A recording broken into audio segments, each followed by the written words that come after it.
नमस्कार, आप देख रहे हैं द न्यूज वर्ड्स और इस वक्त हमारे साथ द न्यूज वर्ड्स के संपादक अरुण पांडे सर जुड़े हुए हैं। अरुण पांडे सर से हम ये समझने की कोशिश करेंगे कि क्या बिहार में निर्दलीय कई दिग्गजों का खेल बिगाड़ने वाले हैं। निर्दलीय उम्मीदवार हैं हिना साहब, निर्दलीय उम्मीदवार हैं पवन सिंह, निर्दलीय उम्मीदवार हैं पप्पू यादव और ऐसी और कुछ सीटों पर ऐसा हो तो अरुण पांडे सर बताएंगे। द न्यूज वर्ड्स के संपादक भी हैं, बिहार के जाने माने पत्रकार हैं और अक्सर हम ऐसे मसलों को समझने की कोशिश करते हैं अरुण पांडे सर के जरिए। सर, आज आपसे इस मसले पर बात इसलिए हो रही है क्योंकि आरजेडी ने सिंबल दे दिया है हिना साहब, माफ कीजिएगा, अवध बिहारी चौधरी को। हिना साहब निर्दलीय चुनाव लड़ रही हैं, तो माना यह जा रहा है कि हिना साहब आरजेडी का ही खेल बिगाड़ेंगी, आरजेडी के लिए मुश्किल बनी हुई है वो। और पूर्णिया में का हाँ, बिल्कुल। आपने अभी तो 3 उम्मीदवार की गिनती की, आप नवादा आपने छोड़ दिया। नवादा में क्या हो रहा है, वहाँ विनोद यादव और राज वल्लभ यादव के भाई हैं, तो राजद के प्रदेश महासचिव थे और जो टिकट वहाँ भी वही हुआ। वहाँ यादव के लोग, यादव मतदाताओं के बीच में समझ है कि वहाँ उनके साथ हकमारी हुई। वहाँ कुशवाहा को कैंडिडेट बना दिया है, श्रवण कुशवाहा को राजद, और राजद के 2 विधायक खुले तौर पर विद्रोह कर दिया उन्होंने। जो निर्दलीय विधायक विनोद यादव उनके साथ घूम रहे हैं।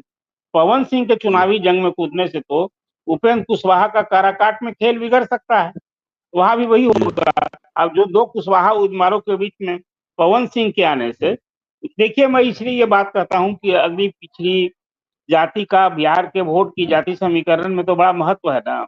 उसी के हिसाब से कंस्टिट्यूंसी में कैंडिडेट भी बनाए जाते हैं और जो चुनाव लड़ता है वो कहीं पहले अपना आधार वोट, मतलब स्वजातीय वोट और समीकरण को वोट के साथ के चुनावी वैतरणी पार लगने की कोशिश करती है।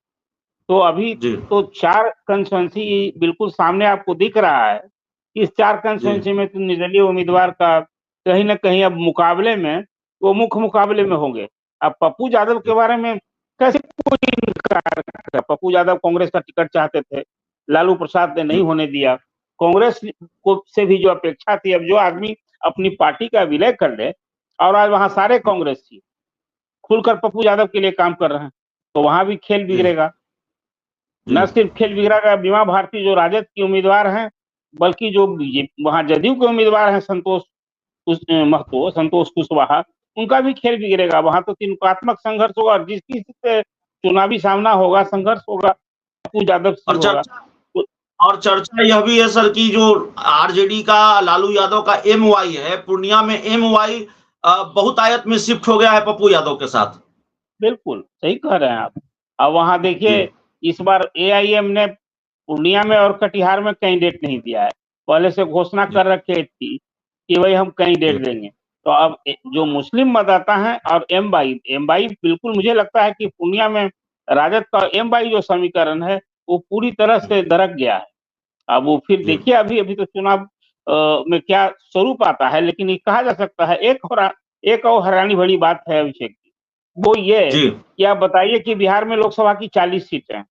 अब वहां झंझारपुर से तो सुमन कुमार ने बाजी मार ली, वहां से कल घोषणा कर दी मुकेश सहनी की हमारे झंझारपुर में अभी 2 सीट के लिए। वहां उनका अभी कौन कैंडिडेट होगा, मोतिहारी में कौन कैंडिडेट होगा, समस्तीपुर में अभी वहां भी क्यास लग रहा है। अब महेश्वर हजारी के जो सुपुत्र हैं सन्नी हजारिया, वो टिकट के लिए उम्मीद लगाए बैठे हैं। बैठक हो गई 13 तारीख को दिल्ली में कांग्रेस की, और अभी तक कैंडिडेट ही तय नहीं हुआ है। तो एक अजीब सी स्थिति, कांग्रेस के 6 सीट में से अभी भी वो मामला अधर में लटका हुआ है। कब होगा? मैंने आपसे कहा कि लगता है कि ये फेज वाइज कोई एक चरण में अभी समस्तीपुर से उम्मीद वहां के मतदाता कर रहे थे कि भाई कैंडिडेट की घोषणा हो जाएगी, अभी तक नहीं हुई है। तो 6 उम्मीदवार कांग्रेस के और 2 उम्मीदवार वीआईपी के, अभी तक कौन तस्वीर होगा वो सब तस्वीर ही सामने नहीं हुआ है। एक अजीब हालत तो देखने को मिल रही है जी। तो देखिए, निर्दलीय उम्मीदवार दिग्गजों का खेल बिगाड़ रहे हैं। पूर्णिया में मामला सबसे ज्यादा दिलचस्प है। अरुण पांडे सर से हम बात कर रहे थे। चैनल को सब्सक्राइब कीजिए। इस पूरी रिपोर्ट में इतना ही। बहुत बहुत धन्यवाद।